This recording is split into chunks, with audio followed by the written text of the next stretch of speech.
That was to get us in the mood this morning. Hi, Anjan Contractor. How are you? Very good, very good. Thanks, Tom, for inviting me to this show. It's fantastic. I've been watching this show for a long time, a big fan, and truly honored to be here. I'm so thrilled that you got up this morning. You said you're usually working out, listening to this, and just to introduce you. And by the way, everybody, this is 7 Minutes of Sunshine with Tom Grody. And I obviously have a good friend of mine and great business leader, Anjan Contractor, joining us today. Anjan is CEO and co-founder of BHEX, which makes 3D food printing equipment. He's the co-inventor of the 3D food printer, having worked with NASA through various companies.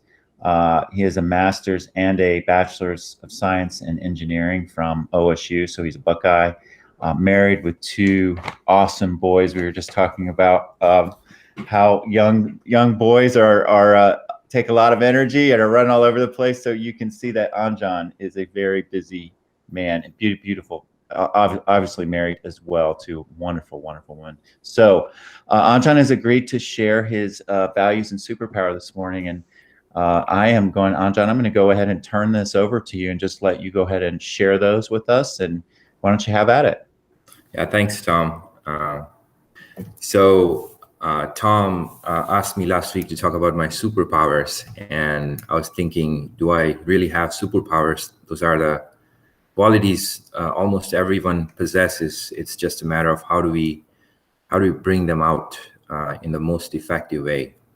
So that was my initial thought process of how do I describe my basic values, which I have somehow tried to expand within myself, which can be helpful to everyone around me, and not only for my growth, but everybody around me, their growth as well. So you can see the slide on the very left one. I have a wonderful slide. That's a little guy, is my son. His name is Neil. And right on the table, you can see that yellow machine. That's my first prototype of the 3D food printer that I made. And the story goes like this. The video that you just saw before I started talking, it was in Brussels City Center. And I was invited over there. And the picture on the right you see of myself, I was talking at Brussels. And in Brussels, when I was presenting my 3D food printing project, I had, at that time, I had no funding for my NASA project. So in 2011, I had written a proposal with one of my coworkers to develop a 3D food printer to NASA, and I won the project in 2012. We worked on phase 1, but we did not win phase 2 because of several reasons, one of them being a congressional gridlock. They substantially cut down NASA's funding, and my project was cut. And after my project was canned, I was invited in Brussels to talk about my project. So I was very happy that my project was getting popularity in the world. People wanted to listen what I'm working on. But at the same time, I was extremely sad that there was no funding. The project was gone. And when I finished my presentation, I was coming back home, and the last day I stopped by the city center, and that particular setup was there. The music started, the lighting started, and the tears started coming out of my eyes that I need to do something. And when I was flying back, I decided I want to start a company, and I will work on this project myself. That's how BHEX was conceived. That was 2014. And in 2015, I decided to quit my job, decided not to take any salary, and sold my house and whatever capital I could gain. I set up my workshop in a 2-bedroom apartment in Houston, Texas, and started working on the project to develop a 3D food printer prototype. And it took me 1.5 years after I made my first prototype to get my seed funding. from Jim Grody, Jim and Tom, just by accident. And I was exhausted at that time. When I received the funding, it was a year and a half into that. I had almost ran out of all my funds. My credit card bills were pretty high that time, that I didn't know how I was going to pay. I had taken, apart from the money I had taken from my savings, I had also taken money from my 401k, and I was in a quasi-depression state. I was eating ice cream and junk food here and there. I couldn't sleep properly. I would wake up at 3 a.m. in the night and keep working on my project. And I had almost lost the hope. And that time, Jim and Tom invested in my company. So talking about values, I do have creativity. Otherwise, I wouldn't have started this NASA's 3D footprinting project. But I also have perseverance. I keep going at, even I see no hope, I keep working on my project, on my goals, whatever it looks like, hoping that at some point somebody will see that what I'm working on and appreciate it, give me at least some level of seed funding. And that's what Jim did. Jim shares a lot of these values as well. His perseverance is something that he wanted to carry forward in someone, and I'm glad he noticed that in me. Among many other entrepreneurs, he has noticed. I'm also a big risk taker, as you can see, from the story. All the savings I had, and I did that at the age of 35. At 35, when majority of people's career are at the peak, or almost going at the peak, especially those who are engineers, managers, and directors in engineering firm. I decided to quit everything. It was a huge risk, but it wasn't the first time I've taken this risk. I've taken risk before as well. Going to college, for example, for me was a big risk. I had no savings, zero savings going to college. And back then, Ohio State was in a quarter system. So every quarter I would be anxious. How would I pay for money? And those were the seeds of entrepreneurship. I would save money. I would plan out how much money do I want to spend every day, every month. How do I save money so that I can pay for my college, pay for everything else, and also do personal growth along with that. I like to travel, and I wanted to work in Germany because I live there, and I wanted to start several organizations. I want to travel across the country. How do I get funding for that? All those things I figured out myself, leading me to this point where I could start BHEX. And service, this year, in fact, last year, when COVID started, I gathered, we have a bunch of 3D printers. Being a hardware company, we have to have a bunch of 3D printers making plastic prototypes. And I gathered a bunch of my lead engineers, and asked them, look, guys, I don't know if we will succeed, we will fail in our life, but right now our community needs PPP, and we gotta start making using our printer. And if we succeed in supplying this PPP to rest of the world, personal protective equipment, not PPP. I get confused between PPP and PE. But personal protective equipment is what, if we start making these equipment and start supplying, we will remember, whether we succeed or fail, but we'll remember that we did something great, something phenomenal. So we apart from our normal jobs, we split ourselves into 24-hour shift. And we started making this personal protective equipment for first responders, for medical personnel, and so on.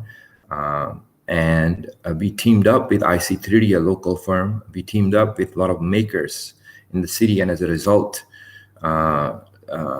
we were producing almost 5 to 10,000 face shields per day. So service comes first before anything for us.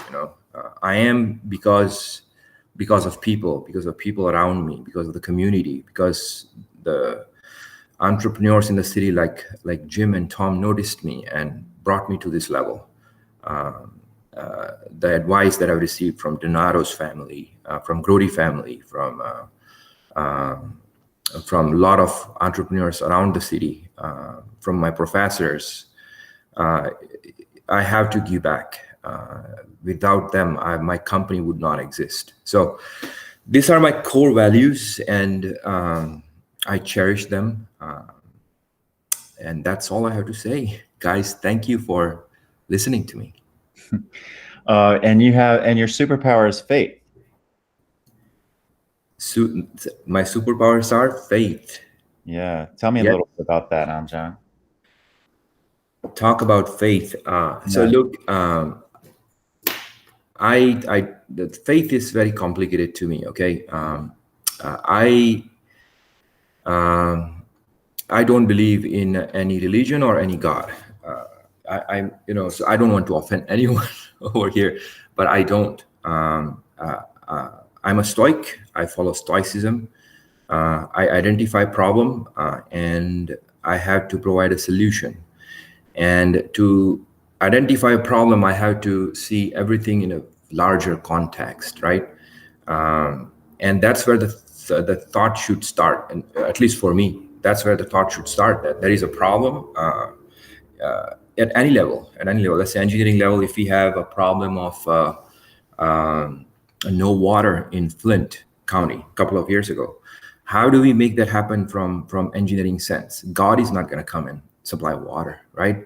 So we have to do something. And if I see a problem, if I don't follow up on that, then I fail as a person, So I have to have faith in me that I can provide a solution, right? I can do that. I can start. And that's where my faith starts. About 9 out of 10 times, if I attempt something, I failed, right? People just see that BHEC succeeded and this guy is doing great, but they don't know the background, how many times I've failed, right? If I haven't had faith, basic faith that I can come back, I can stand back and do it again. Before I started BHEX, I had started two other companies, and both of them failed. One of them failed so bad that the company I worked at, they noticed that I started a company, and there was a conflict of interest, even though in my opinion there was no conflict of interest, and they fired me, right? I lost my job. Wow. So I would have destroyed myself. I would have said no more again, but I had faith in me, and I came back. But faith is a very complex subject. How do you come back is not straightforward. You have to do many things. You have to fail at many things. You have to succeed at few things. You cherish your success, and you have to take your successes and failures all at the same level. The success should not pump you with a confidence, and failure should not put you down with a depression that the life is going to end. Those are basics, different faiths come, different followers of different faiths come with a different angle. I come as if that I want to solve problem, and if I fail, I've lost my religion, and that's Stoicism. Got you. Wow, that's really fantastic. Thank you for sharing that. I just want to thank you, Anjan. Your values are. I could have probably guessed all of those knowing you, because you live those values every day. There's no two ways about it.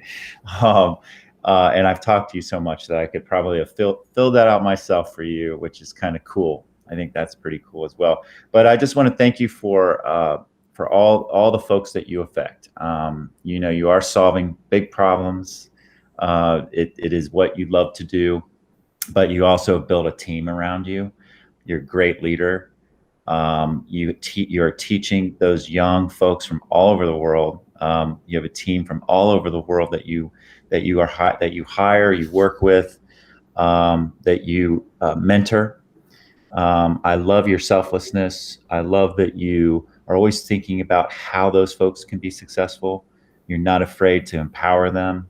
But I see, and we get to work together at the Edge Innovation Hub, but I get to see the bright eyes of those folks come in, and you do that. And then what you did last year with this service project, the initiative that you took, the hard work that you did to pull it off, the difference that you made. You could have saved lives. You probably did. I know that must feel good to you. But I just want to thank you for being a great part of our kind of ecosystem that we've built. You inspire us, and you live your values, and I just want to thank you for that. Thanks, Tom. Thanks, Tom. Yeah. I also enjoy very much working with you. And thanks again for inviting me here. Absolutely. You spread a lot of sunshine today, my friend. You still have to get your workout in, all right? Well, it's pretty late, so I'm gonna wake up kids. I'm gonna prepare them. So workout for tomorrow. It's all my fault. All right. Well, listen, man, thank you so much. And remember, even when it's really damn cloudy out, the sun is always shining. All right. Yes, that's true. All right. I'll see you later. Take care. See you later.